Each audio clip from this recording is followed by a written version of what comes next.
അതുകൊണ്ട് ഫ്ലെയിം കുറച്ച് വെച്ചിട്ട് നമുക്ക് പൊടികളെല്ലാം ഇട്ട് നന്നായിട്ടൊന്ന് ചൂടാക്കി എടുക്കാം. ഇപ്പോൾ മസാലപ്പൊടിയൊക്കെ നന്നായിട്ടൊന്ന് ചൂടായി, എല്ലാം നന്നായിട്ട് തേങ്ങയിൽ മിക്സ് ആയിട്ടുണ്ട്. ഇനി ഫ്ലെയിം ഓഫ് ചെയ്യാം. ഇതൊന്ന് തണുക്കാൻ വേണ്ടി നമുക്ക് മാറ്റി വയ്ക്കാം. ഈ തീയലിൽ കൂടുതലായിട്ട് കൊച്ചുള്ളിയാണ് ഉപയോഗിച്ചിരിക്കുന്നത്. അതുകൊണ്ട് കൊച്ചുള്ളി കൂടുതൽ എടുത്തിട്ടുണ്ട്. അത് ചെറുതായിട്ട് കട്ട് ചെയ്തിരിക്കുന്നു. പിന്നെ ഒരു സവാള ഹാഫായിട്ട് കട്ട് ചെയ്ത് അതും ചെറുതായിട്ട് കട്ട് ചെയ്തിരിക്കുന്നു.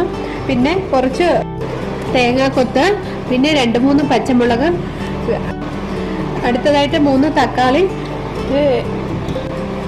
പിന്നെ കാഷ്യൂനട്ട്. ഇത് കുതിർത്ത കാഷ്യൂനട്ടാണ്, അത് 2ആയിട്ട് പിളർന്നതാണ്. ഇതെല്ലാം കൂടെ ഒന്ന് ഫ്രൈ ആക്കി എടുക്കാം. അടുത്തതായിട്ട് കൊച്ചുള്ളി ഇതെല്ലാം കൂടെ ഒന്ന് വഴറ്റിയെടുക്കാം. അതിനായിട്ട് ഒരു പാനിലേക്ക് 1 സ്പൂൺ എണ്ണ ഒഴിച്ചു. എണ്ണ ഒന്ന്